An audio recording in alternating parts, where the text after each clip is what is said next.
I'm at the bad guy for making a wedding invitation website for my fiancé and I. Hello, I'm Mel, 29.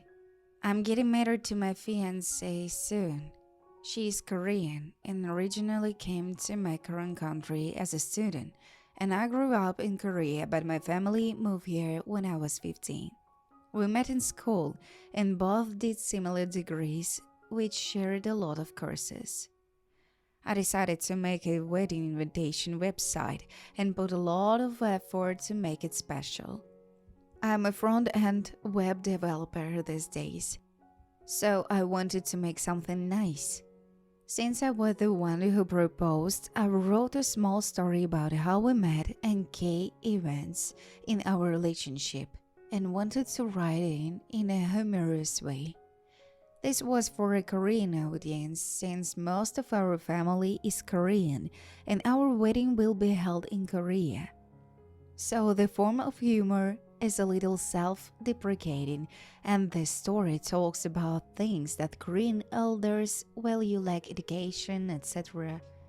A very small part of the story, like less than 15%, poked fun in a lighthearted way about how I stayed with her despite her bad driving and how I did not leave and was loyal even though she took longer to graduate due to while driving from courses and failing at some classes. I also wrote stuff about myself, like how I like her but it took me months to ask her out, and how I had already prepared myself to cope for rejection and thought she was out of my league. Also, how without her I will never be able to cook anything besides instant ramen and etc. She was supposed to see the website as a surprise, and I sent our emails with the link, and there was a copy of invitation cards and the story attached in the email. When my fiancée saw it, she got upset and said I should not have put the part about her driving and taking longer to graduate. I thought it was not such a big deal, though I agreed to remove it from the website, although the original version is already sent in the email. Her family obviously knows she took longer to graduate and she pokes fun about it herself sometimes, like how she felt lucky to get her current job despite that, etc. She has not done badly at school overall or anything, and it's not like she struggled to graduate. She was just one semester behind. Her parents agreed with me and think she's overreacting, and that is not such a big deal, and most of the family is on my side except my sister and one of her sisters. Am I the bad guy about this? I really put in a lot of effort to write in and felt like it was really well done for a Korean audience, and it is not like I wrote it exclusively to make fun of her. Also, many people are saying she should have seen it first. She didn't want to and wanted a surprise. Since I was the one who proposed, it was meant to be why I proposed and the story from my perspective type of thing. Am I the bad guy for telling my family I won't tell them if something horrible happens to me? Saturday, I went to Houston for a rave with my boyfriend and my two older friends, who are a couple. We officially made this place our yearly tradition. Last year was amazing. We decided to again this year. But the rave had themes last year, was a cow theme, and this year was bunny theme. I was excited to go as a sexy bunny. And oh yeah, I forgot to mention that it happens in Houston, Texas. Now my friend's boyfriend and I got the place at 8:30 p.m. And I feel like if we got there later, it wouldn't be being worse for us. The line was long, but we were okay being in the middle. We start chatting with other people and dancing outside until the place opens. Moments later, they send a worker to tell us it's time to go in, and we all cheered. Before going in, they check for weapons or anything that's not supposed to go in. when we heard a loud bang. At first, I thought it was a firework until 5 more bangs were heard and everyone started to run and scattered. My boyfriend turned around with a terrible face and grabbed me, and it finally dawned on me that they weren't fireworks. I turned around and grabbed my friend to run. My boyfriend was worried about me and my friend because we were wearing heels. The only thing I remember was grabbing my friend, dropping things, and running inside the venue holding my friends and crying. It was the first shooting I witnessed. I needed comfort that wasn't my boyfriend or friend, so I called my sibling and mom crying. Nobody answered, so I texted the family group chat, and the only thing they said, "It's Houston." What did I expect? That made me cry more. After that event, we didn't stay to party. We went back to our hotel and cried more, ate, and slept. The next day, I got a call from my sister, and my thoughts was someone finally cared. I picked up the phone and I heard my family crying, which made me feel happy that they cared until my sister said they finally put her dog to sleep. And they're all upset about that. I stood quiet on the other line, not knowing how to reply. I just let her talk, and I started to cry myself, not because the dog was gone, because I realized if something bad had happened to me, they wouldn't care. I hung up the phone and went to the spa to relax, but the thoughts of my family caring more about the dog than me couldn't leave my mind. I finally came home and they asked how it went, and I finally lost it and yelled at them.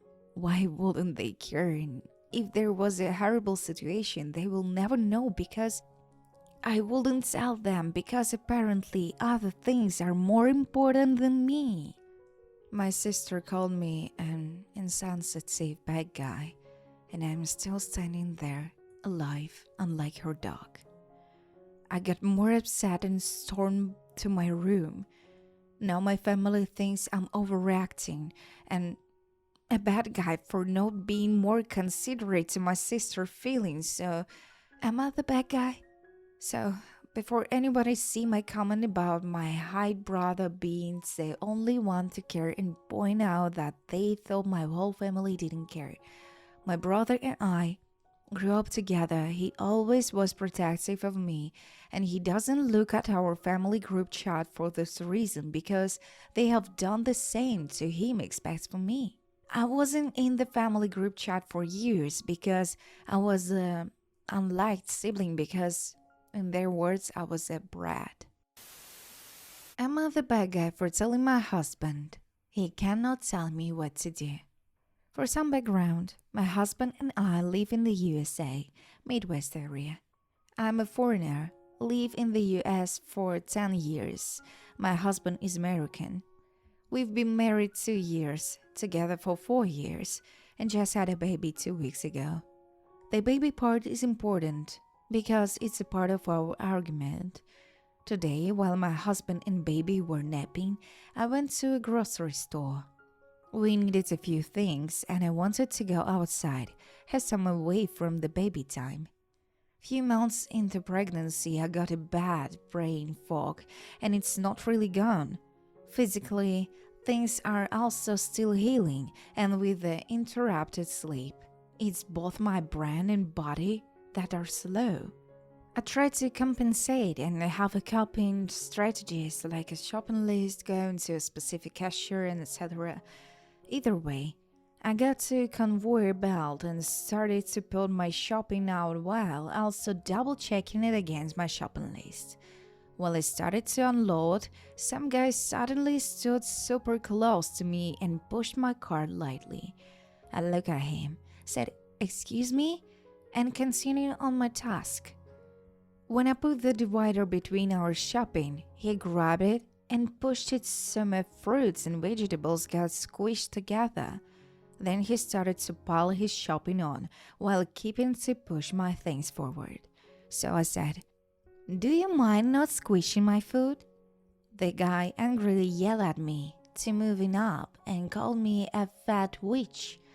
That's when the cashier interjection and asked him to stop harassing me, to which he started to cuss me out, call me out on being a foreigner, intellectually disabled, and etc.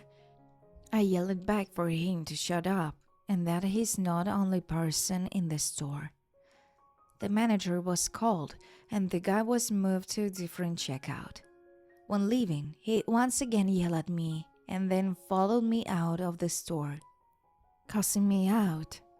When I got home and told my husband about it, he was upset that I started the interaction and said I should have ignored the guy. He brought up the recent Texas shooting and said he's not comfortable with me taking our baby out by myself. I cannot walk away from a conflict. I'm pissed off he didn't back me up and offer support and told him he will take the baby whenever I please, and he has no right to tell me what to do. Our raised voices wake up the baby, so the conversation ended and we haven't spoken since. So, also added, I want to clarify that I didn't have a baby with me. The baby was with my husband at home. Also, a lot of people assume I'm brown since I'm a foreigner. I'm not. I have a darker coloring, but many Italians do. I have a strong accent, so most people know right away I'm not American. Casual racism is out of control. My husband and I talk and clear the air. I told him I'm hurt he didn't support me after the ordeal. Getting abused, yelled at me, getting intimidated, and being told to go back to my own country was hurtful and scary, and I needed him to hug me and help out.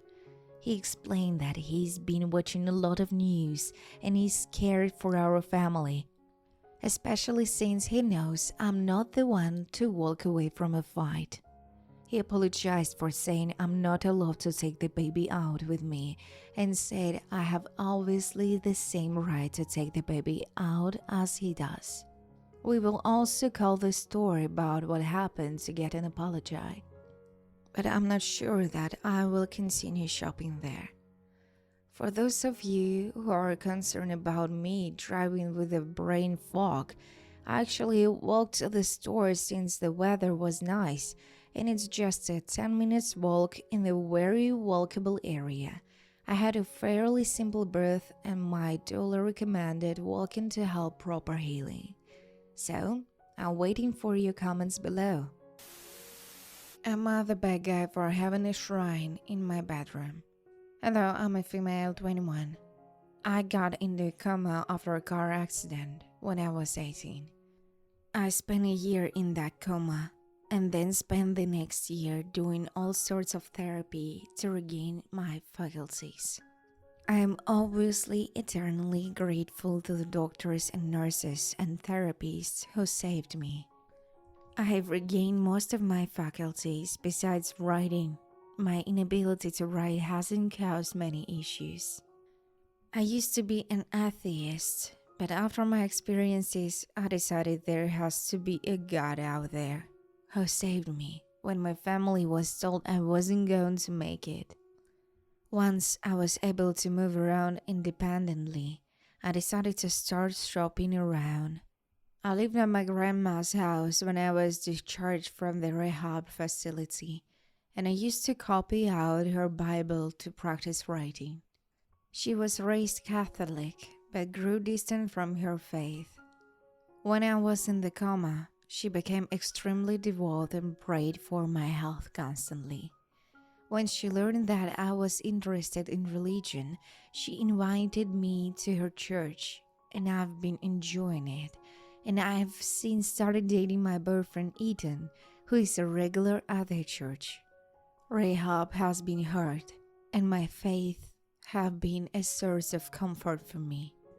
Unfortunately, my health causes my grandmother to develop anxiety, and it began to affect her heart, so I decided that it will be best for me to move out. I was going to get my own place, But my family thought that wasn't right for me, and my brother Alex insisted that I move in with him and his boyfriend Ryan. I know Ryan has religious traumas, so I was hesitant, but both Alex and Ryan insisted that they will have no problem with me being religious in their home, as long as I kept all my religious items in my bedroom, which was my plan anyway. When I moved in with them, I wasn't that set on conversation, but now I am. So I spend a lot of time engaged in private worship and Bible study in my bedroom. I've also begun to wear a cross necklace, which Alex confirmed was fine for me to keep doing around the house. My boyfriend also gifted me a small shrine for my bedroom that I keep all my nightstand, which my brother was cool with. My brother didn't run it by his boyfriend because when I came home yesterday from a date, I found my shrine on the living room table. My brother's boyfriend was furious and he said that I had gone too far by having this in his house. I said that he said I could keep religious items in my bedroom, but he said a shrine was too far, and he meant things like a Bible and rosary were fine. He threw all the pieces in the bin, which really upset me, but my brother said he only said it was alright to be nice because he knew what I've been through, but I shouldn't have anticipated his boyfriend reaction. I'm just confused because they both said I could keep things in my room, but I do understand that my brain judgment isn't at 100% because of my injuries. His boyfriend is demanding an apology from me. So, am I the bad guy? Am I the bad guy for not telling my parents I'm moving abroad? My wife and I are moving to Australia next month with our daughter. We've had this plan since I was pregnant for a number of reasons, but the main one being work. My wife is a doctor and I was a teacher prior to maternity leave. I'm planning on returning once our daughter reaches school age. And as anyone in the UK will know, these professions do not pay well here. My relationship with my parents has been very estranged since I was teen.